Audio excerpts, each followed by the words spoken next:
Hey guys, welcome back to our channel. So, ഇന്ന് നമ്മൾ കാണാൻ പോകുന്നത് 2025 റിലീസ് ആയിട്ടുള്ള When Life Gives You Tangerines എന്ന ഒരു കൊറിയൻ ഡ്രാമയാണ്. കഥ തുടങ്ങും തന്നെ ഒരു പാലിയേറ്റീവ് കെയറിൽ ഒരുപാട് അമ്മൂമ്മമാരെല്ലാം ഇരുത്തിയിട്ട് ഇപ്പോൾ അവരുടെ മനസ്സിലേക്ക് വരുന്ന ചിന്തകളെല്ലാം ഒരു പേപ്പറിൽ എഴുതാനോ വരയ്ക്കാനോ അവിടെ ഉണ്ടായിരുന്ന സ്റ്റാഫ്സ് ആവശ്യപ്പെടുമ്പോൾ അതിലുണ്ടായിരുന്ന ഏസൻ എന്ന് പറയുന്ന ഒരു മുത്തശ്ശി മാത്രം ആദ്യം ഇതൊന്നും തന്നെ വരയ്ക്കാതെ പിന്നീട് ഒരു ബ്ലൂ ക്രയോൺ എടുത്ത് പേപ്പറിലാകെ കോറി വരയ്ക്കുന്നുണ്ട്. അവിടെ നിന്ന് അങ്ങനെ പിന്നീട് നമ്മൾ കാണിക്കുന്നത് ഈ ഏസൺ എന്ന് പറഞ്ഞ മുത്തശ്ശിയുടെ പാസ്റ്റും അവരുടെ ഫ്ലാഷ് ബാക്കും ആണ്. അന്ന് ഏസൺ കുട്ടിയായിരുന്ന സമയത്ത് കടലിനെതിരെ നിന്നിട്ട് തന്റെ അമ്മോട് വേഗം തന്നെ കരയിലേക്ക് കയറാനായിട്ട് പറയാണ്. കാരണം ഏസന്റെ അമ്മ ഈ കടലിന്റെ കടിക്ക് മുങ്ങിപ്പോയിട്ട് മീനിനെ തപ്പി കണ്ടുപിടിച്ച് കൊണ്ടുവരുന്ന ഒരു ജോലിയായിരുന്നു ചെയ്തുകൊണ്ടിരുന്നത്. ഹേനിയോ എന്നാണ് സാധാരണ നമ്മൾ അവരെ വിളിക്കുക. ഇത് 1960കളിലൊക്കെ നടക്കുന്ന ഒരു സ്റ്റോറി ആയതുകൊണ്ട് അന്നത്തെ കൊറിയയിൽ ഉണ്ടായിരുന്ന ഈ ജെജു ഐലൻഡിലെ സ്ത്രീകളിൽ മിക്കവരും ഈ ഒരു ഹേനിയോ എന്ന് പറയുന്ന ജോലി തന്നെയാണ് ചെയ്തുകൊണ്ടിരുന്നത്. അങ്ങനെ ഏസൻ വന്നിട്ട് ഇപ്പൊ അവളുടെ അമ്മേനെ വിളിച്ചിട്ട് കുറെ പ്രാവശ്യം കരയിലേക്ക് കയറാനായിട്ട് പറയുന്നുണ്ടെങ്കിലും അമ്മയുടെ ഒപ്പം ഉണ്ടായിരുന്ന എല്ലാവരും കരയിൽ കയറിയിട്ടും ഇപ്പോഴും ഏസന്റെ അമ്മ മാത്രം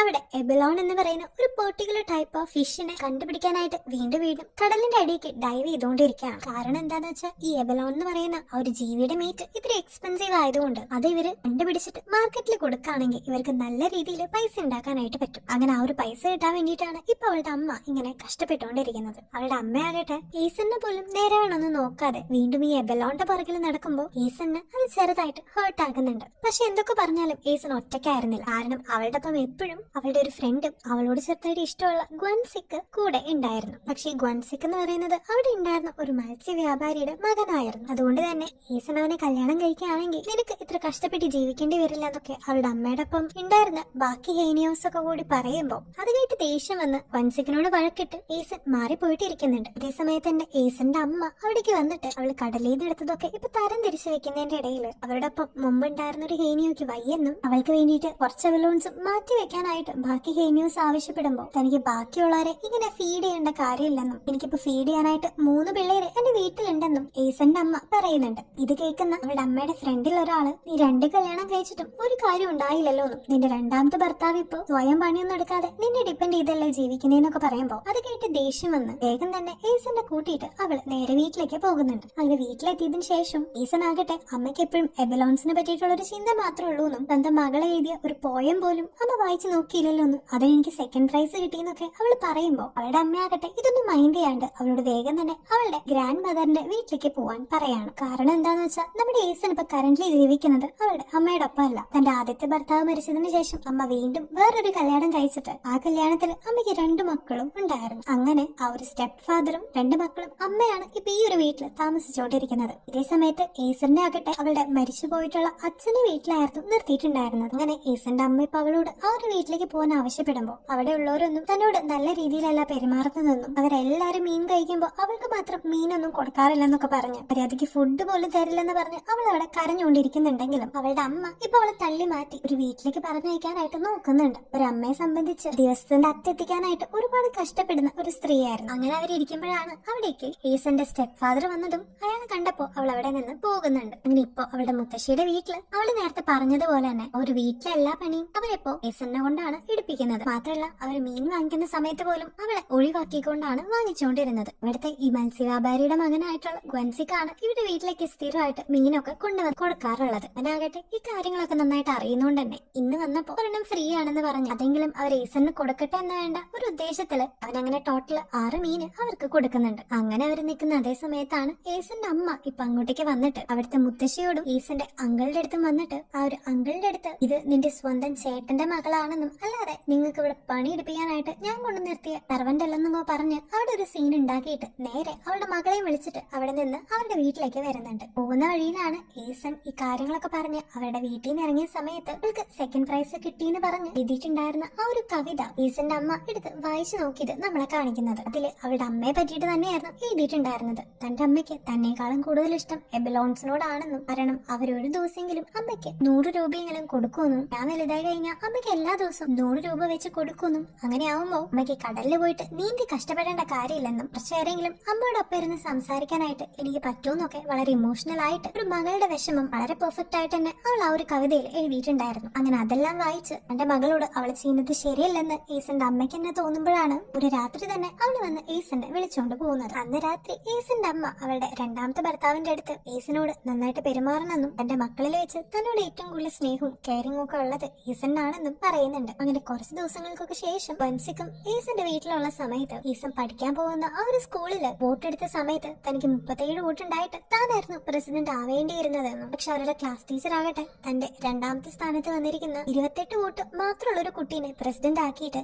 ഏസന്റെ വൈസ് പ്രസിഡന്റ് ആക്കിയെന്ന് പറഞ്ഞിട്ട് തനിക്ക് ശരിക്കും അർഹതപ്പെട്ട ആ ഒരു പോസ്റ്റ് തനിക്ക് തന്നില്ലെന്ന് പറഞ്ഞ് ആകെ കരഞ്ഞുകൊണ്ടിരിക്കുമ്പോൾ അതിന്റെ പുറകിലുള്ള കാര്യം എന്താണെന്ന് ഏസന്റെ അമ്മയ്ക്ക് മനസ്സിലാകുന്നുണ്ട്. കാരണം ആ ഒരു ക്ലാസ് ടീച്ചർ വോട്ടിന്റെ ബേസിസിലായിരുന്നില്ല അവർക്ക് ഈ പോസ്റ്റുകളൊക്കെ കൊടുത്തിരുന്നത്. 28 വോട്ടുകളുള്ള കുട്ടിയുടെ പാരന്റ്സ് സൊസൈറ്റിയിൽ അത്യാവശ്യം വലിയ പൊസിഷനിൽ ഇരിക്കുന്ന ആൾക്കാരായതുകൊണ്ട് ഒരു പൈസയും ഗിഫ്റ്റുകളൊക്കെ കൊടുത്തിട്ട് ഈ ക്ലാസ് ടീച്ചേഴ്സിനൊക്കെ കയ്യിലെടുത്ത് വെച്ചിരിക്കുകയാണ് ആ ഒരു റിച്ച് ആയിട്ടുള്ള പാരന്റ്സ്. അങ്ങനെ കാര്യം മനസ്സിലാക്കിയിട്ട് ഏസന്റെ അമ്മ ഒരുപാട് ഫീൽഡിലൊക്കെ കഷ്ടപ്പെട്ട് എന്റെ പ്രഗ്നന്റ് ആയിട്ടുള്ള ഒരു ഫ്രണ്ടിന്റെ അടുത്തൊക്കെ പോയിട്ട് അവളുടെ കയ്യിലുണ്ടായിരുന്ന ഒരു മുത്തുമാല ഒരു ദിവസത്തേക്ക് ഒന്ന് ഇടാനായിട്ട് തരാനായിട്ട് അവളുടെ ഫീൽഡ് മൊത്തം തന്നെ അവള് ക്ലീൻ ചെയ്ത് കൊടുക്കുന്നുണ്ട്. അങ്ങനെ പിന്നീട് അങ്ങനെ കിട്ടിയ മുത്തുമാല അന്നത്തെ ഒരു ടൈമില് അത്യാവശ്യം റിച്ച് ആയവര് മാത്രം ഇടാറുള്ള ഒരു ഡ്രസ്സൊക്കെ ഇട്ടിട്ട് അവള് നേരെ ഏസന്റെ സ്കൂളിലേക്കൊക്കെ പോയിട്ട് അവരുടെ ക്ലാസ് ടീച്ചറെ കണ്ട് ക്ലാസ് ടീച്ചറിന് കുറെ ഗിഫ്റ്റുകളൊക്കെ കൊടുക്കുന്നുണ്ട്, കൂടെ കുറച്ച് പണവും. അങ്ങനെ അതിനുശേഷം അവൾ ഏസനായിട്ട് തിരിച്ചു വരുമ്പോഴാണ് അമ്മ എന്തിനാണ് എനിക്ക് വേണ്ടി ഇങ്ങനെയൊക്കെ ചെയ്തതെന്നും ശരിക്കും വൈസ് പ്രസിഡന്റ് ആയാലും അതത്ര കുഴപ്പമുള്ള കാര്യമൊന്നും ആയിരുന്നില്ലെന്നും അവള് പറയുമ്പോ വീണ്ടും ഏസൻ എത്രമാത്രമാണ് സ്വന്തം അമ്മേനെ കഷ്ടപ്പെടുത്താതെ അവള് മനസ്സിലാക്കാൻ ശ്രമിക്കുന്നതെന്ന് നമുക്ക് തോന്നും. ഈ ഒരു സമയത്ത് നീ ഒരിക്കലും പൈസ ഇല്ലാത്ത ഒരു വീട്ടിൽ നിന്നാണ് വരുന്നതെന്ന് ആരും അറിയരുതെന്നും ആ ഒരു പൈസ ഇല്ലെന്ന് പറയുന്ന കാരണം കൊണ്ട് മാത്രം ആൾക്കാർ നിന്നെ ജഡ്ജ് ചെയ്ത് നിനക്ക് ഒട്ടും റെസ്പെക്ട് തരാതെ ഇരിക്കാതിരിക്കാൻ വേണ്ടിയിട്ടാണ് ഞാൻ ഈ ഒരു ഡ്രസ്സൊക്കെ ഇട്ടിട്ട് നിന്റെ സ്കൂളിലേക്ക് വന്നതെന്ന് ഈ ഏസന്റെ അമ്മ അവൾക്ക് പറഞ്ഞു കൊടുക്കുന്നുണ്ട്. ഈ കേൾക്കുന്ന ഏസൻ ആകട്ടെ ഞാൻ എങ്ങനെയെങ്കിലും വലുതായി കഴിഞ്ഞാൽ എല്ലാ ദിവസവും ജോലിക്ക് പോയിട്ട് ഒരു ദിവസം അമ്മയ്ക്ക് 100 രൂപ തന്ന് പിന്നെ അമ്മ ജോലിക്കൊന്നും പോകണ്ടെന്നും നമുക്ക് എപ്പോഴും ഒരുമിച്ചിരിക്കാന്നൊക്കെ പറയുമ്പോ ഇന്ന് വൈകുന്നേരം അവളുടെ അമ്മ നേരെ തന്നെ വീട്ടിലേക്ക് ചെന്നിട്ട് അവൾ ഒളിപ്പിച്ചു വെച്ചിട്ടുണ്ടായിരുന്ന സിഗരറ്റുകളെല്ലാം ഇപ്പൊ എടുത്ത് കത്തിച്ചിട്ട് അവളുടെ രണ്ടാമത്തെ ഭർത്താവിന്റെ അടുത്ത്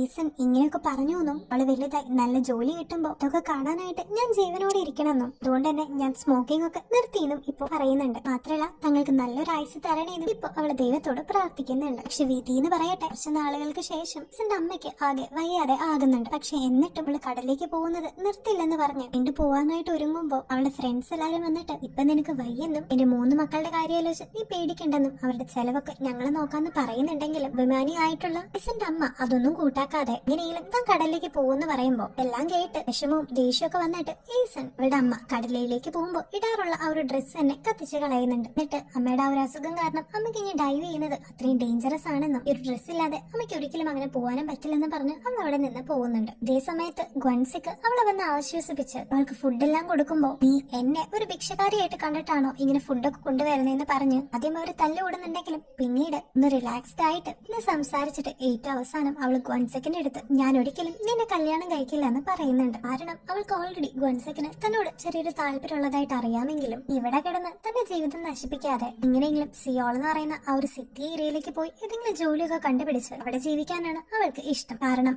എപ്പോഴും അവളുടെ അമ്മേനെ കഷ്ടപ്പെടുത്തുന്ന ആ ഒരു ഓഷ്യനും ആ ഒരു ഐലൻഡും അവൾ വെറുത്തു പോയിട്ടുണ്ടായിരുന്നു. അങ്ങനെ അന്ന് രാത്രി അവളുടെ അമ്മ ഉറക്കത്തിന്ന് അവളെ വിളിച്ചുണർത്തിയിട്ട് അയബലോൺ എന്ന് പറയുന്ന ആ ഒരു ഫുഡൊക്കെ അവൾക്ക് മാത്രമായിട്ട് ഇപ്പൊ വയലൊക്കെ വെച്ച് കൊടുക്കുന്നുണ്ട്. പക്ഷെ ഞാൻ അധികം വൈകാതെ മരിച്ചു പോകുന്ന മനസ്സിലാക്കിയിട്ടായിരിക്കാം തനിക്ക് എന്തെങ്കിലും പറ്റിക്കഴിഞ്ഞാൽ പിന്നെ നീ ഈ ഒരു വീട്ടിൽ നിൽക്കരുതെന്നും എങ്ങനെയെങ്കിലും അവളുടെ കൈയും കാലം പിടിച്ചിട്ടായാലും നിന്റെ മുത്തശ്ശിയുടെ ആ ഒരു വീട്ടിൽ പോയിട്ട് നിൽക്കാനാണ് ഇപ്പൊ അവളുടെ അമ്മ അവളോട് പറയുന്നത്. ഇത് കേട്ട് എന്തോ പന്തികേടായിട്ട് അവൾക്ക് തോന്നുന്നുണ്ടെങ്കിലും പിന്നീട് ഇതുവരെ അവൾക്ക് കിട്ടാത്ത പോലെ അവളുടെ അമ്മ അവളെ മടിയിലിരുത്തി താരായിട്ടൊക്കെ പാടി ഉറക്കുന്നുണ്ട്. അങ്ങനെ പിറ്റേ ദിവസം തന്നെ വളരെ സങ്കടകരമായിട്ടുള്ള ആ ഒരു വാർത്ത എത്തുന്നുണ്ട്. അതെ, ഏസന്റെ അമ്മ മരിച്ചു പോയിട്ടുണ്ടായിരുന്നു. ഈ ഒരു സമയത്താകട്ടെ ഏസൻ ആകെ കരഞ്ഞ് തളർന്നു നിൽക്കുന്ന സമയത്തും അവളെ ആശ്വസിപ്പിച്ച് അവളുടെ ഒപ്പം എപ്പോഴും ഗ്വൻസിക്ക് മാത്രമേ കൂടെ ഉണ്ടായിരുന്നുള്ളൂ. ആ വിഷമത്തിലും അവൻ മാത്രമാണ് അവൾക്ക് ഫുഡൊക്കെ കൊണ്ടുവന്ന് കൊടുത്ത് അവളെ ആശ്വസിപ്പിച്ചുകൊണ്ടിരുന്നത്. ഈ ഒരു സിറ്റുവേഷനിൽ മാത്രമല്ല കേട്ടോ, നമ്മുടെ ഏസന്റെ ചെറുപ്പം മുതലേ തന്നെ അവളുടെ ഒപ്പം എപ്പോഴും ജനുവനായിട്ട് നിന്നത് ഗ്വൻസിക്ക് മാത്രമായിരുന്നു. അങ്ങനെ പിന്നീട് അവളുടെ അമ്മ മരിക്കുന്നതിന് മുമ്പ് പറഞ്ഞ പോലെ തന്നെ അവൾ അവളുടെ അമ്മാമ്മയുടെ വീട്ടിലേക്ക് പോകാനായിട്ട് നിൽക്കുന്ന സമയത്ത് അവളുടെ അച്ഛനാകട്ടെ അവൾക്ക് താഴെയുള്ള അനീതിയും അനിയനോ കുഞ്ഞു കുട്ടികളാണെന്നും ഇനിയിപ്പോ നിങ്ങളെ നോക്കേണ്ടതുകൊണ്ട് അവളുടെ അച്ഛന് കടലിലൊക്കെ പോയിട്ട് പണിയെടുക്കേണ്ട കാരണം കൊണ്ട് ഇവരെ നോക്കാനായിട്ട് ആരുമില്ലെന്ന് പറഞ്ഞ് കുറച്ച് നാളുകൾ അവളോട് നിൽക്കാൻ പറയുമ്പോൾ അവരോടുള്ള ആ ഒരു സ്നേഹം കൊണ്ട് അവൾ അതിന് സമ്മതിക്കുന്നുണ്ട്. പക്ഷെ വീണ്ടും വീണ്ടും അവളുടെ സ്റ്റെപ്പ് ഫാദർ ഇതൊരു എക്സ്ക്യൂസ് ആയിട്ട് എടുത്തിട്ട് ഓരോ കാരണങ്ങൾ പറഞ്ഞ് അവളെ വീട്ടിൽ തന്നെ പിടിച്ചു നിർത്തിക്കൊണ്ടിരിക്കുകയാണ്. മാത്രമല്ല താൻ സിറ്റിയിലൊക്കെ പോയിട്ട് അധ്വാനിച്ച് പൈസയും കൊണ്ട് വരാമെന്നും അതുവരെ ഇവിടെയുള്ള കൃഷിയൊക്കെ നീ ചെയ്ത് സാധനങ്ങളൊക്കെ വിൽക്കുകയാണെങ്കിൽ ഞാൻ തിരിച്ചു വരുമ്പോ നിന്നെ അവിടെ പഠിപ്പിക്കാനായിട്ടുള്ള പൈസയായിട്ട് വന്നിട്ട് നിന്നെ അങ്ങോട്ട് പഠിപ്പിക്കാൻ വിടാന്നൊക്കെ പറയുമ്പോൾ അത് മാത്രം വിശ്വസിച്ച് അയാൾ പറഞ്ഞതുപോലെ അവള് അവിടുത്തെ നാടും കൃഷിയൊക്കെ നോക്കി കുറച്ചു നാള് നിൽക്കുന്നുണ്ട്. ഈ ഒരു സമയത്തും ഗ്വൻസിക്ക് എപ്പോഴും അവളെ സപ്പോർട്ട് ചെയ്ത് കൂടെ ഉള്ളതായിട്ട് നമുക്ക് കാണാം. മാത്രമല്ല അവൾക്ക് ഗ്വൻസിക്ക് ഒരു ഹെയർ ബാൻഡ് സമ്മാനമായിട്ടും കൊടുത്തിട്ടുണ്ടായിരുന്നു. അങ്ങനെ പിന്നീട് അവര് രണ്ടുപേരും കൂടിയിട്ട് കഷ്ടപ്പെട്ട് അധ്വാനിച്ച് ഉണ്ടാക്കിയെടുത്ത കാബേജസ് ഒക്കെ ഇപ്പൊ മാർക്കറ്റിൽ വിൽക്കാനായിട്ട് വെക്കുന്നുണ്ട്. പണ്ട് മുതലേ തന്നെ ഗ്വൻസിക്ക് വിറ്റുകൊണ്ടിരുന്ന മീനിന്റെ അപ്പുറത്ത് തന്നെയായിട്ട് ഗ്വൻസിക്ക് അവൾക്കും ഇത്തിരി സ്ഥലം കൊടുത്തിട്ട് രണ്ടുപേരും കൂടി ഒരുമിച്ചാണ് വിൽക്കാനിരിക്കുന്നതെങ്കിലും ലിറ്ററലി പറയുകയാണെങ്കിൽ ഏസൻ അവിടെ പ്രത്യേകിച്ച് പണിയൊന്നും ഉണ്ടായിരുന്നില്ല. അവൾ എപ്പോഴും ഒരു ബുക്ക് വായിച്ചിരിക്കുമ്പോൾ അവളുടെ കാബേജസ് ഒക്കെ വാങ്ങിക്കാനായിട്ട് ആവശ്യപ്പെടുന്നതും അത് വിൽക്കുന്നതൊക്കെ ഗ്വൻസിക്ക് തന്നെയായിരുന്നു. ഈ ഒരു സമയത്ത് സ്വന്തമായിട്ട് ഇരിക്കാനായിട്ട് ഒരു സ്ഥലം പോലും ഇല്ലെങ്കിലും അവൾക്കായിട്ട് ഗ്വൻസിക്ക് നല്ലൊരു ചെയർ പോലും ഇട്ട് കൊടുത്തിട്ടുണ്ടായിരുന്നു. അങ്ങനെ ഒരുപാട് കാലങ്ങൾ കഴിഞ്ഞ് അവര് വലുതായപ്പോഴും ഈ പതിവ് തന്നെ അവിടെ കണ്ടിന്യൂ ചെയ്ത് പോയിക്കൊണ്ടിരിക്കുകയായിരുന്നു. അങ്ങനെ ഇരിക്കെ ഒരു ദിവസം ഈ കാര്യങ്ങളൊക്കെ അറിഞ്ഞിട്ട് ഗ്വൻസിക്കിന്റെ മുത്തശ്ശി അവിടെ വന്നിട്ട് വലിയൊരു പ്രശ്നമൊക്കെ ഉണ്ടാക്കുന്നുണ്ട്. കാരണം ഈ ഗ്വൻസിക്ക് എന്ന് പറയുന്നത് ഇവിടെ ഉണ്ടായിരുന്ന ഒരു മത്സ്യവ്യാപാരിയുടെ മകനായതുകൊണ്ട് അത്യാവശ്യം ഒരു റിച്ച് ബാക്ക്ഗ്രൗണ്ടിൽ നിന്ന് വരുന്ന ഒരാളായിരുന്നെങ്കിൽ അച്ഛനും അമ്മ ഇല്ലാത്ത ആരോരും ഇല്ലാത്ത ഒരു ബാക്ക്ഗ്രൗണ്ടിൽ നിന്ന് വരുന്ന ഒരു കുട്ടിയായിരുന്നു ഏസ്. അങ്ങനെ ഒരു ബാക്ക്ഗ്രൗണ്ടിൽ വരുന്ന ഏസനും തന്റെ കൊച്ചുമകനും ഒരുമിച്ച് നടക്കുന്നത് എല്ലാവരും കണ്ട് ഓരോ റൂമേഴ്സ് ഒക്കെ സ്പ്രെഡ് ചെയ്യുന്ന പറഞ്ഞിട്ട് അവളുടെ മുത്തശ്ശി വന്ന് അവള് വിൽക്കാൻ വെച്ചിട്ടുണ്ടായിരുന്ന കാബേജസ് എല്ലാം എടുത്ത് ദൂരെ കളഞ്ഞ് അവൻ നമ്മുടെ ഏസിനെ അവിടെ നിന്ന് ഓടിപ്പിക്കുന്ന ഒരു സീനോട് കൂടിയിട്ട് ഇന്നത്തെ എപ്പിസോഡ് ഇവിടെ എൻഡ് ചെയ്യാണ്. ഈ ഒരു എപ്പിസോഡ് തുടങ്ങുമ്പോൾ മുത്തശ്ശി പറഞ്ഞതൊക്കെ കേട്ട് വിഷമം സങ്കടമൊക്കെ വന്നിട്ട് ഒരു സ്ഥലത്ത് മാറിപ്പോയിട്ട് ഒറ്റയ്ക്കിരിക്കുന്ന ഈസന്റെ അടുത്തേക്ക് ഗ്വൻസിക്ക് വന്ന് അവളിപ്പോ സമാധാനപ്പെടുത്തുന്നുണ്ട്. ഒരു ബേബിയെ നമ്മൾ എങ്ങനെ നോക്കും അതുപോലെ ഈവൻ അവളുടെ ഷൂസ് പോലും അവൻ മര്യാദയ്ക്ക് ഇപ്പൊ ഇട്ട് കൊടുക്കുന്നുണ്ട്. അങ്ങനെ പിന്നീട് അവളെയും വിളിച്ചിട്ട് ഇന്നത്തെയും പോലെ തന്നെ ഒരുമിച്ച് അവരെ നടന്നുകൊണ്ടിരിക്കുന്നതിന്റെ ഇടയിൽ തനിക്കൊരിക്കലും ഗ്വൻസിക്കിനെ കല്യാണം കഴിക്കാനായിട്ട് ആഗ്രഹമില്ലെന്ന് ഇപ്പൊ ഈസൻ പറയുന്നുണ്ട്. കാരണം എന്താന്ന് വെച്ചാൽ അവളുടെ അമ്മയും പപ്പയും ഈ ഒരു ജെജു ഐലൻഡിൽ വെച്ചിട്ടാണ് മരിച്ചതെന്നും ഈ ഒരു ഐലൻഡിൽ നിന്ന് ഒരാളെ കല്യാണം കഴിക്കാനായിട്ട് എനിക്ക് ആഗ്രഹമില്ലെന്നും മറിച്ച് മെയിൻലാൻഡ് ആയിട്ടുള്ള സിയോളിലേക്ക് ചെന്ന് അവിടെ ഏതെങ്കിലും ആൾക്കാരെ കല്യാണം കഴിക്കാനാണ് തനിക്ക് ആഗ്രഹമെന്നും ഇപ്പൊ അവൾ പറയുന്നുണ്ടെങ്കിലും ഇതൊക്കെ ഗ്വൻസിക്ക് കേട്ടിട്ടും അവളോട് ഒരു അക്ഷരം പോലും തിരിച്ചു പറയാതെ ഇങ്ങനെ മിണ്ടാതെ നടക്കുന്നത് കാണുമ്പോൾ നീ എന്താണ് ഇങ്ങനെ മിണ്ടാതെ വായും പൂട്ടി നടക്കുന്നതെന്ന് ഈസൻ ദേഷ്യത്തോടെ തന്നെ അവനോട് ചോദിക്കുമ്പോൾ എന്റെ പോക്കറ്റിൽ നിന്ന് കൈ എടുക്കാനായിട്ട് ഇപ്പോ അവൻ ഈസനോട് ആവശ്യപ്പെടുന്നുണ്ട്. ഇപ്പോഴാണ് ഇത്ര നേരം ഈസൻ സംസാരിച്ചപ്പോഴൊക്കെ അവളുടെ കൈ അവന്റെ പോക്കറ്റിലായിരുന്നു എന്ന് നമ്മളെ കാണിക്കുന്നത്. അതുകൊണ്ട് തന്നെ വളരെ ഓക്വേർഡായിട്ട് തോന്നിയിട്ടാണ് അവൻ ഇത്ര നേരം ഒന്നും മിണ്ടാതെ ഇരുന്നത്. അങ്ങനെ പിന്നീട് അവർ വളരെ ബ്യൂട്ടിഫുൾ ആയിട്ടുള്ള ഒരുപാട് യെല്ലോ ഫ്ലവേഴ്സിന്റെ ഒരു ഫീൽഡിൽ കൂടെ നടക്കുമ്പോൾ കഴിഞ്ഞ 10 വർഷമായിട്ട് നീ എന്തിനാണ് എന്നെ ഒരു കുട്ടീനെ പോലെ നോക്കുന്നതെന്നും ഇത് നിനക്ക് എന്നോടുള്ള സഹതാപമല്ലേ, ആ സഹതാപത്തോണ്ടല്ലേ നീ എനിക്ക് ഫുഡും ഫിഷൊക്കെ ഫ്രീ ആയിട്ട് കൊണ്ടുതരുന്നതെന്നും അവള് പറയുന്നുണ്ട്. അങ്ങനെ ഇതെല്ലാം കേൾക്കുമ്പോൾ ഗ്വൻസിക്ക് ആകട്ടെ ഇപ്പൊ പോക്കറ്റിലുണ്ടായിരുന്ന അവളുടെ കയ്യിൽ മുറുക്കെ പിടിച്ചിട്ട് കഴിഞ്ഞ 10 വർഷമായിട്ട് നിന്നെ ഞാൻ നോക്കുന്നതും ടേക്ക് കെയർ ചെയ്യുന്നതും ഒരിക്കലും സഹതാപത്തോണ്ടല്ലെന്നും നിന്നെ എനിക്ക് അത്രയ്ക്കും ഇഷ്ടമായതാണെന്ന് പറഞ്ഞിട്ട് ഇപ്പൊ അവൻ അവളെ കിസ് ചെയ്യുന്നുണ്ട്. ഇത് കണ്ട് ഏസൻ വളരെ ഷോക്ഡ് ആയിട്ട് നിൽക്കുമ്പോൾ ഞാൻ എന്താ അങ്ങനെ ചെയ്തതെന്ന് എനിക്കറിയില്ലെന്നും പെട്ടെന്ന് നിന്റെ ലിപ്സ് കണ്ട് അത് ഭയങ്കര ഷൈനി ആയി തോന്നിയപ്പോ പറ്റിപ്പോയതാണെന്നും ഇപ്പോ ഗ്വൻസിക്ക് പറയുമ്പോൾ അത് ഞാൻ ലിപ്സ്റ്റിക് ഇട്ടതുകൊണ്ടാണെന്നും എനിക്ക് 14 വയസ്സായപ്പോ മുതല് ഇതിനു വേണ്ടിയിട്ട് ഞാൻ റെഡി ആയിട്ട് ഇരിക്കുകയായിരുന്നു എന്നും പറഞ്ഞിട്ട് ഇപ്പൊ അവര് രണ്ടുപേരും പരസ്പരം കിസ് ചെയ്യുന്നുണ്ടെങ്കിലും ഒരു ഫസ്റ്റ് കിസിന്റെ ഓക്വേർഡ്നെസ് രണ്ടുപേർക്കും ഉണ്ടായിരുന്നു. അങ്ങനെ ആ ഒരു സന്തോഷത്തിൽ ഏസൻ തിരിച്ച് ഡാൻസ് ഒക്കെ കളിച്ചിട്ടാണ് വീട്ടിലേക്ക് വരുന്നത്. ഇവൾക്ക് ഇത് എന്ത് പറ്റി വട്ടായി പോയോ എന്നുള്ളൊരു ഭാവത്തില് ഇതൊക്കെ കണ്ടിട്ട് ഏസന്റെ ബ്രദർ അവളെ വായും പൊളിച്ചിരിക്കുന്നുണ്ടായിരുന്നു. പക്ഷെ അങ്ങനെ അവള് സന്തോഷിരിക്കുമ്പോഴാണ് അവളുടെ സ്റ്റെപ്പ് ഫാദർ ഇപ്പൊ വേറൊരു പെണ്ണിനെ വിളിച്ചിട്ട് ആ ഒരു വീട്ടിലേക്ക് കയറി വരുന്ന കാര്യം അവള് അറിയുന്നത്. അവൾക്കിത് ഒട്ടും തന്നെ ഇഷ്ടപ്പെട്ടില്ലെങ്കിലും സ്റ്റെപ്പ് ഫാദറിന്റെ അടുത്ത് അവൾക്കൊന്നും പറയാൻ പറ്റാത്തതുകൊണ്ട് അന്ന് രാത്രി ഫുള്ള് കയറി വന്ന പെണ്ണ് ഇവളെ പറ്റി കുറ്റം പറയാണെന്ന് അറിഞ്ഞിട്ടും ഇങ്ങനെയൊക്കെയോ അന്നത്തെ രാത്രി അവള് കഴിച്ചു കൂട്ടുന്നുണ്ട്. അങ്ങനെ പിറ്റേ ദിവസം രാവിലെ തന്നെ അവളുടെ സ്റ്റെപ്പ് മദർ ആയിട്ട് ഇപ്പൊ വന്നിരിക്കുന്ന ആ ഒരു പെണ്ണ് അവളുടെ അമ്മയുടെ ഫോട്ടോ ഒരു വീട്ടിൽ നിന്ന് എടുത്തതും അത് കണ്ട് ദേഷ്യം വന്നിട്ട് ഏസിനപ്പ അവളുടെ അടുത്ത് പ്രശ്നം ഉണ്ടാക്കുന്നുണ്ട്. അങ്ങനെ ഒട്ടും സഹിക്കാൻ പറ്റാതെ ഞാൻ എങ്ങനെയെങ്കിലും ഇവിടെ നിന്ന് പോവാണെന്നും ആ കാബേജസ് ഒക്കെ വിറ്റ് കൃഷിയൊക്കെ നോക്കി കഴിഞ്ഞ് അവളെ മെയിൻലാൻഡിലേക്ക് അതായത് സിയോളിലേക്ക് വിടാമെന്ന് പ്രോമിസ് ചെയ്തിട്ടല്ലേ അവളുടെ സ്റ്റെപ്പ് ഫാദർ പോയി എന്ന് ചോദിച്ചിട്ട് അങ്ങനെ പോവാനും അവിടെ പഠിക്കാനായിട്ടുള്ള പണം ഇപ്പോ അവള് സ്റ്റെപ്പ് ഫാദറിന്റെ അടുത്ത് ചോദിക്കുമ്പോൾ ആ ഒരു ലേഡി വന്നിട്ട് ശരിക്കും അവൻ ഇപ്പൊ കടത്തിലാണെന്നും ഒട്ടും പോരാത്തതിന് അവളിപ്പോ പ്രഗ്നന്റ് ആണെന്നും പറയുന്നുണ്ട്. ഈ ഒരു സമയത്ത് അവളുടെ അമ്മ മരിക്കും മുമ്പ് പറഞ്ഞ പോലെ തന്നെ ഇനി ഒരു വീട്ടിൽ നിന്ന് കഴിഞ്ഞാൽ ഞാൻ അവരുടെ സെർവന്റ് ആകുമെന്ന് മനസ്സിലാക്കിയിട്ട് അവൾ ഇപ്പൊ ആ ഒരു വീട്ടിൽ നിന്ന് ഇറങ്ങുന്നുണ്ട്. ഇനി അവൾക്ക് ആകെ കൂടിയുള്ള ഒരു അഭയം എന്ന് പറയുന്നത് ഇപ്പൊ അവളുടെ മുത്തശ്ശിയുടെയും അങ്കിളിന്റെയും വീടായതുകൊണ്ട് ഇപ്പൊ അവൾ നേരെ ചെന്ന് അങ്കിളിനെ കണ്ട് കാര്യങ്ങളൊക്കെ പറയുമ്പോ നീ ഒരു പെൺകുട്ടിയാണെന്നും ഒരുപാട് പഠിച്ചിട്ടൊന്നും കാര്യമില്ലാത്തതുകൊണ്ട് ദൂരെ ആയിട്ട് ഒരു ഫാക്ടറി ഉണ്ടെന്നും അവിടെ പോയിട്ട് നീ വർക്ക് ചെയ്യുകയാണെങ്കിൽ ഫുഡും അക്കോമഡേഷനും ഒക്കെ അവര് നോക്കിയിട്ട് ബാക്കി കിട്ടുന്ന സാലറി കൊണ്ട് നിനക്ക് ജീവിക്കാൻ പറ്റുമെന്നും അതിലെ പകുതി ഇങ്ങോട്ട് അയക്കാനും ഇപ്പൊ അങ്കിള് പറയുമ്പോ ഇപ്പോഴും പഠിച്ച് ഒരു പോയിന്റ് ആകണമെന്ന് തന്റെ ആഗ്രഹം ഒരിക്കലും നടക്കാൻ പോടില്ലെന്നും ഇപ്പൊ അവള് അങ്ങനെ ഒരു ഫാക്ടറിയിലേക്കൊക്കെ പോവാണെങ്കിൽ അവിടെയും ഒരു സെർവന്റ് ആവേണ്ടി വരുമെന്ന് മനസ്സിലാക്കിയിട്ട് നിൽക്കാനായിട്ട് വേറൊരു സ്ഥലം ഇല്ലാത്തതുകൊണ്ട് അവളിപ്പോ നേരെ ഗ്വൻസെക്കിന്റെ അടുത്ത് പോയിട്ട് കരഞ്ഞിട്ട് നിന്റെ വീട്ടില് എനിക്ക് താമസിക്കാനായിട്ട് ഒരു മുറി ഉണ്ടാകുമെന്ന് ചോദിക്കുന്നുണ്ട്. അത്രല്ല നിന്റെ മുത്തശ്ശി സമ്മതിച്ചില്ലെങ്കിലും ഇനി നിനക്ക് നിന്റെ വീട്ടിൽ താമസിപ്പിക്കാൻ പറ്റുമെന്ന് അവള് ചോദിക്കുമ്പോ അവളിൽ നിന്ന് പൊട്ടിക്കരയുന്നത് കണ്ടിട്ട് ഗ്വൻസെക്കിനും ആകെ വിഷമമാകുന്നുണ്ട്. എന്നിട്ട് നിർത്താതെ നീ എനിക്ക് എല്ലാം ചെയ്തു തരുമെന്ന് പറഞ്ഞിട്ട് എനിക്കെല്ലാം തരാത്തത് എന്താ, എന്തുകൊണ്ടാണ് എന്റെ ജീവിതത്തിൽ മാത്രം ഇങ്ങനെയൊക്കെ നടക്കുന്നതൊക്കെ പറഞ്ഞ് അവൾ ആകെ ബഹളം ഉണ്ടാക്കുമ്പോ അവളെ സമാധാനിപ്പിക്കാൻ പറ്റാണ്ട് ഇപ്പൊ അവൻ അവൾക്ക് ഏറ്റവും ഇഷ്ടമുള്ള ഒരു പോയം പാടുന്നുണ്ട്. മാത്രല്ല ഗ്വൻസെക്കിന്റെ വീട്ടിൽ പോയാലും ഒരു പക്ഷെ അവന്റെ വീട്ടിലുള്ള ആരും തന്നെ ആക്സെപ്റ്റ് ചെയ്യില്ല എന്ന് തോന്നിയിട്ട് ഈസൻ ഇപ്പൊ ഗ്വൻസെക്കിന്റെ അടുത്ത് നമുക്ക് ഒളിച്ചോടിയാലോ എന്ന് ചോദിക്കുന്നുണ്ട്. അങ്ങനെ അടുത്ത സീനിൽ നമ്മൾ കാണുന്നത് ഈസൻ ഇപ്പോ അവളുടെ 2 സിബ്ലിങ്സിനോടും പായൊക്കെ പറഞ്ഞ് അവിടേക്ക് വന്നു കയറിയിട്ടുണ്ടായിരുന്ന അവരുടെ സ്റ്റെപ്പ് മദറിന്റെ എല്ലാ ജ്വല്ലറീസും ഡ്രസ്സുകളും എന്തിന് ഈവൻ ചെരുപ്പ് പോലും മോഷ്ടിച്ചിട്ട് അവള് വേഗം തന്നെ ഗ്വൻസെക്കിന്റെ ഒപ്പം ഒളിച്ചോടാനായിട്ട് വന്നിരിക്കുകയാണ്. ഈ സമയത്ത് എന്റെ വീട്ടിലുണ്ടായിരുന്ന വിലപിടിപ്പുള്ള കുറച്ച് ഐറ്റംസും അതുപോലെ എന്റെ അമ്മയുടെ സ്വർണം കൊണ്ട് ഉണ്ടാക്കിയിരുന്ന ചെറിയൊരു തവളയുടെ രൂപവും വീട്ടിൽ നിന്ന് എടുത്തിട്ട് രണ്ടുപേരും എല്ലാ കാര്യങ്ങളും തന്നെ സെറ്റ് ചെയ്തിട്ട് ഒരു ജെജു ഐലൻഡിൽ നിന്ന് സിറ്റിയിലേക്ക് പോകാനായിട്ട് ഷിപ്പ് കയറുന്നുണ്ട്. പക്ഷെ അവരിപ്പോ ഓൾറെഡി മൈനേഴ്സ് ആയതുകൊണ്ടും പ്രായപൂർത്തിയാവാത്ത കാരണം അവിടെ ഉണ്ടായിരുന്ന ഒരു സെയിലർ ഇവരെ കാണുമ്പോൾ അവരുടെ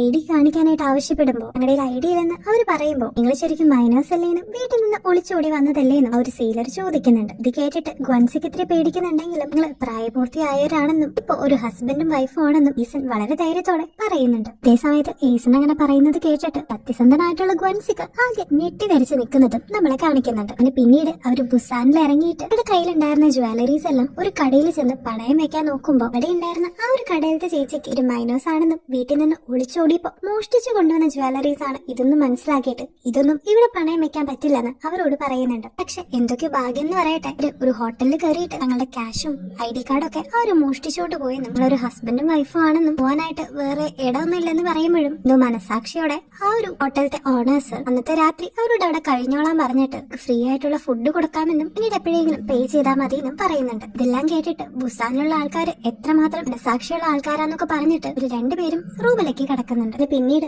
ഓരോ കാര്യങ്ങളൊക്കെ സംസാരിച്ചുകൊണ്ടിരിക്കുമ്പോൾ ഗ്വൻസെക്ക് ബെഡ് എടുത്ത് അവളുടെ അടുത്ത് നിന്ന് ദൂരേക്ക് ഇടുമ്പോൾ നമ്മളിപ്പോ ഹസ്ബൻഡും വൈഫും ആണെന്നും അവരൊരിക്കലും ഇങ്ങനെ ദൂരെയല്ല മാറി കിടക്കാന്നും ഈസൻ അവനെ ഓർമ്മിപ്പിക്കുന്നുണ്ട്. അങ്ങനെ അവിടുന്ന് സീൻ കട്ട് ചെയ്ത് പിന്നെ നമ്മൾ കാണിക്കുന്നത് ഈസന്റെ സ്റ്റെപ്പ് മദറിനെയാണ്. തന്റെ ജ്വല്ലറീസ് ഒക്കെ ഈസൻ എടുത്തോണ്ട് പോയാലും ഇതിൽ പരാതിയൊന്നും ഇല്ലാണ്ട് ഈസന്റെ ആ ഒരു ലേഡി ചിരിച്ചുകൊണ്ടിരിക്കുകയാണ്. മാത്രല്ല ഒരു സമയത്ത് ഗ്വൻസെക്കിന്റെ അമ്മ അവിടേക്ക് വന്നിട്ട് രണ്ടുപേരും എങ്ങോട്ട് പോയതെന്ന് നിങ്ങൾക്ക് അറിയുമെന്ന് ചോദിച്ചിട്ട് അതിന്റെ അഡ്രസ് ഒക്കെ ചോദിക്കുമ്പോൾ ഞങ്ങൾക്ക് ഇതൊന്നും അറിയില്ലെന്ന് അവരും പറയുന്നുണ്ട്. ഇതിലൂടെ തന്നെ നമ്മൾ വിചാരിച്ച പോലെ ഈസന്റെ സ്റ്റെപ്പ് മദർ അത്രയ്ക്കും പ്രശ്നക്കാരിയല്ലെന്നും നമ്മളെ കാണിക്കുന്നുണ്ട്. അങ്ങനെ വീണ്ടും നമ്മുടെ ഈസനെയും ഗ്വൻസെക്കിനെയും കാണിക്കുമ്പോൾ ഇപ്പോ ആ ഒരു ഹോട്ടലിലെ ലേഡി അവർക്ക് ഫ്രീ ആയിട്ട് തന്നെ ഫുഡും ഡ്രിങ്ക്സ് ഒക്കെ കൊടുത്തിട്ട് ഇതെല്ലാം കഴിച്ച് നന്നായി ഉറങ്ങിക്കോളാനും പാഷനേറ്റ് ആയിട്ടുള്ള നിങ്ങളുടെ ഫസ്റ്റ് നൈറ്റ് എൻജോയ് ചെയ്യാൻ ആവശ്യപ്പെടുമ്പോൾ വീണ്ടും ഗ്വൻസെക്കിന്റെ മുഖത്ത് ഒരു എംബറാസ്മെന്റും ടെൻഷനും ഒക്കെ നമുക്ക് കാണാം. അങ്ങനെ പിന്നീട് നേരം എടുക്കുമ്പോൾ ഗ്വൻസെക്ക് എന്തോ ഒരു പേഴ്സ് ഈസൻ കാണാതെ ഒളിപ്പിച്ച് റൂമിലേക്ക് കൊണ്ടുവരുന്നുണ്ട്. ഈ സമയത്താകട്ടെ ഉറങ്ങിക്കൊണ്ടിരുന്ന ഈസൻ എഴുന്നേറ്റ് അവര് രണ്ടുപേരും കൂടി കാഷ്വലായിട്ട് സംസാരിക്കുന്നതിന്റെ ഇടയിൽ എന്റെ ബാഗുകളും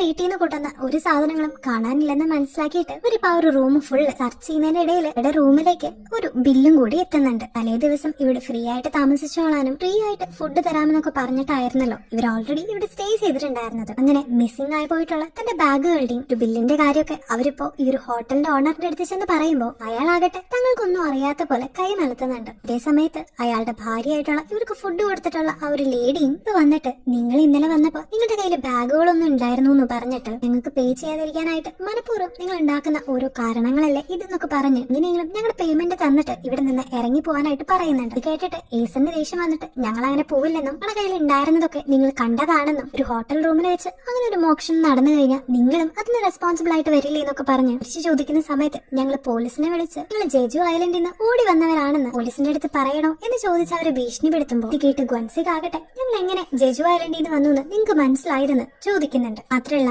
ഞങ്ങളുടെ ആ ഒരു സ്യൂട്ട് കേസിലുണ്ടായിരുന്ന ബോട്ടിന്റെ ടിക്കറ്റുകൾ എന്നിട്ടാണ് നിങ്ങൾ അത് മനസ്സിലാക്കിയതെന്നും നിങ്ങൾ തന്നെയാണ് ഒരു ബാഗുകൾ എടുത്തതെന്നും അവനിപ്പോ പറയുന്നുണ്ട്. കൂടാതെ അവർ ഉപയോഗിച്ചിരുന്ന ടവലുകൾ അവിടെ തൂക്കിയിട്ടിരിക്കുന്നത് അവര് കാണുന്നുണ്ട്. ഇനി ഇതെല്ലാം കേട്ടിട്ട് പിള്ളേർ അവർക്കെല്ലാം മനസ്സിലായി എന്നുള്ള ഭാവത്തില് ശരിയാണ്, ഞങ്ങളാണ് അത് എടുത്തതെന്നും പക്ഷെ ഞങ്ങളാണ് അത് എടുത്തത് എന്ന് തെളിയിക്കാനായിട്ട് നിങ്ങളുടെ കയ്യിൽ പ്രൂഫ് ഒന്നും ഇല്ലല്ലോ, അതുകൊണ്ട് ഇപ്പൊ നടന്നതൊന്നും ഡയറ്റില്ലാത്ത പോലെ ഞാൻ അങ്ങ് വിചാരിച്ചോളാന്നും പൈസ ഒന്നും തന്നില്ലെങ്കിലും നിങ്ങൾ ഇവിടുന്ന് ഇറങ്ങി പോയിക്കോളാനും. ഇപ്പൊ ആ ഒരു ലേഡി ആവശ്യപ്പെടുമ്പോ വേറൊരു നിവർത്തിയില്ലാതെ അതില് മാറാനായിട്ട് ഡ്രസ്സോ പൈസയോ ഇല്ലാതെ അവരങ്ങനെ തെരുവിലിരിക്കുന്ന സമയത്ത് അവരിപ്പൊ നമ്മളോട് ചെയ്തതിന് എങ്ങനെയെങ്കിലും അവരുടെ അടുത്ത് റിവെഞ്ച് ചെയ്യണമെന്ന് ഈസൺ വൺസെക്കിന്റെ അടുത്ത് ഇങ്ങനെ പറഞ്ഞിരിക്കുന്ന സമയം തന്നെ അവിടേക്ക് പുതിയ ഒരു താമസക്കാരി വരുന്നത് ഇവര് കാണുന്നുണ്ട്. അങ്ങനെ ആ ഒരു ചേച്ചി ആകട്ടെ ഇപ്പൊ അവിടെ റൂമൊക്കെ ബുക്ക് ചെയ്ത് റൂമിലേക്കൊക്കെ കയറുമ്പോ അവർക്കും ഈ ഒരു ഹോട്ടൽ ഓണേഴ്സ് ഫ്രീ ആയിട്ടുള്ള ഫുഡും ഡ്രിങ്ക്സ് ഒക്കെ കൊടുത്ത് അവരെ ട്രീറ്റ് ചെയ്യുന്നുണ്ട്. അതേ സമയത്ത് തന്നെ ഇവർ ഉറങ്ങി കഴിഞ്ഞാലാണ് ഹോട്ടൽ ഓണേഴ്സ് മോഷണം നടത്താതെ മനസ്സിലാക്കിയിട്ട് ഈസനും ക്വൻസിക്കും കൂടി ആ ഒരു ലേഡിയെ പോയിട്ട് കണ്ടിട്ട് സത്യങ്ങളെല്ലാം ആ ഒരു ലേഡിയുടെ അടുത്ത് പറഞ്ഞിട്ട് എന്ത് വന്നാലും നിങ്ങൾ ഇന്ന് ലൈറ്റ് ഓഫ് ചെയ്യരുതെന്ന് ആവശ്യപ്പെടുന്നുണ്ട്. അങ്ങനെ അവരുടെ പ്ലാൻ പോലെ തന്നെ പാതിരാത്രിയായിട്ടും ആ ഒരു ലൈറ്റ് ഓഫ് ആവാത്തതുകൊണ്ട് ഒരു പെണ്ണ് എണീറ്റിരിക്കുകയാണെന്ന് മനസ്സിലാക്കിയിട്ട് ഇന്നത്തെ രാത്രി അവർക്ക് പൈസ ഉണ്ടാക്കാൻ പറ്റില്ല എന്ന് പറഞ്ഞിട്ട് ഒരു ഹോട്ടൽ ഓണേഴ്സ് ആയിട്ടുള്ള ഭാര്യയും ഭർത്താവും ഇപ്പൊ അന്ന് ഉറങ്ങുന്നുണ്ട്. അങ്ങനെ അവർ ഉറങ്ങിയെന്ന് ഉറപ്പ് വരുത്തിയതിനു ശേഷം ഗ്വൻസിക്കും ഈസനും കൂടിയിട്ട് അവരുടെ റൂമിലേക്ക് കയറിയിട്ട് തങ്ങളുടെ സാധനങ്ങളൊക്കെ എടുക്കാനായിട്ട് പ്ലാൻ ചെയ്യുന്നുണ്ട്. മാത്രമല്ല അവിടെ കിച്ചണിൽ ഉണ്ടായിരുന്ന ഇത്തിരി ഫുഡും അവരിപ്പോ എടുത്ത് കഴിക്കുന്നുണ്ട്. പക്ഷെ ഇതിനിടയിൽ തന്നെ മോഷ്ടിക്കണല്ലോ എന്ന് ആലോചിച്ച് ഫുഡ് കഴിച്ചുകൊണ്ടിരിക്കുന്നത് തന്നെ ഗ്വൻസിക്കിന്റെ കൈ പോലും വിറയ്ക്കുന്നുണ്ട്. അങ്ങനെ അവനെ സമാധാനപ്പെടുത്തി അവര് രണ്ടുപേരും കൂടിയിട്ട് അവരുടെ റൂമിലേക്ക് കയറിയിട്ട് തങ്ങളുടെ സാധനങ്ങൾ നോക്കിയിട്ട് കിട്ടിയില്ലെങ്കിലും അവിടെ ഉണ്ടായിരുന്ന പൈസയൊക്കെ എടുത്തു വെക്കുന്ന ഒരു പെട്ടിയും ഒരു ജ്വല്ലറി ബോക്സ് ഒക്കെ എടുത്തിട്ട് അവിടെ നിന്ന് ഇറങ്ങാൻ നിൽക്കുന്ന സമയത്താണ് ഒരു ഹോട്ടൽ ഓണേഴ്സിന്റെ കുട്ടിയുടെ തലയില് ഗ്വൻസിക്ക് പണ്ട് അവൾക്ക് കൊടുത്ത ആ ഒരു ഹെയർ ബാൻഡ് ഉള്ളതായിട്ട് ഇപ്പൊ ഈസൻ കാണുന്നത്. അങ്ങനെ അത് ഇവിടെ ഇട്ടിട്ട് പോകാൻ പറ്റില്ലെന്ന് പറഞ്ഞ് ഈസൻ ഇപ്പൊ അത് എടുക്കാനായിട്ട് നോക്കുമ്പോ അതവിടെ ഇരുന്നോട്ടേന്നും ഞാൻ നിനക്ക് വേറെ മേടിച്ചു തരാമെന്നും ഗ്വൻസിക്ക് പറയുന്നുണ്ടെങ്കിലും അത് കേൾക്കാണ്ട് ഈസൻ ആ ഒരു ക്ലിപ്പ് ഊരുന്ന ടൈമിൽ തന്നെ ഒരു കുട്ടി എഴുന്നേറ്റ് ബഹളം വെക്കുന്നുണ്ട്. ഇതേ സമയത്ത് അവരവിടെ നിന്ന് ഓടി രക്ഷപ്പെടുന്നതിന്റെ ഇടയിൽ ഒരു ഹോട്ടൽ ഓണേഴ്സ് ഇവർ ഫോളോ ചെയ്ത് തങ്ങളുടെ ജ്വല്ലറി ബോക്സും തിരിച്ചു തരാനായിട്ട് ആവശ്യപ്പെടുന്നുണ്ടെങ്കിലും ഇടയ്ക്ക് വെച്ച് ഈസൻ ഒന്ന് വീണ് പോകുമ്പോ ആ ലേഡി ആകട്ടെ ഓടി തന്നെ അവളെ വന്ന് പിടിച്ച് അവൾ അവരുടെ കയ്യിൽ പെട്ടു പോകുന്നുണ്ട്. അങ്ങനെ അവർ ഗ്വൻസിക്കിന്റെ അടുത്ത് നിന്റെ കയ്യിലിരിക്കുന്ന ആ ഒരു ക്യാഷ് വെച്ചിരിക്കുന്ന ബോക്സ് ഞങ്ങൾക്ക് തിരിച്ചു തരാനും അല്ലെങ്കിൽ ഞങ്ങൾ ഈസനെ കൊല്ലൂന്ന് പറഞ്ഞ് അവരെ ഭീഷണിപ്പെടുത്തിയിട്ട് ഈസനെ കുത്തിപ്പിടിച്ച് വെച്ചിരിക്കുകയാണ്. അങ്ങനെ ഇതെല്ലാം കണ്ടിട്ട് ഗ്വൻസിക്ക് ആദ്യം ഒന്ന് ഷോക്ഡ് ആയിട്ട് നിന്നെങ്കിലും പിന്നീട് അവന്റെ കയ്യിലിരുന്ന ആ ഒരു ജ്വല്ലറി ബോക്സ് താഴെ ഇട്ടിട്ട് നേരെ തന്നെ ആ ഒരു ഹോട്ടൽ ഓണറിന്റെ മേത്തേക്ക് ഓടി വന്നിട്ട് അവനെ ചാടി ഒരു ചവിട്ട് കൊടുക്കുന്ന ഒരു സീനും കാണിച്ച് ഇന്നത്തെ എപ്പിസോഡ് ഇവിടെ എൻഡ് ചെയ്യാണ്. സോ ഗൈസ്, നിങ്ങൾക്ക് ഈ ഒരു എപ്പിസോഡ് ഇഷ്ടപ്പെടുകയാണെങ്കിൽ തീർച്ചയായിട്ടും സബ്സ്ക്രൈബ് ചെയ്യാനും വീഡിയോ ലൈക്ക് ചെയ്യാനും മറക്കരുത്.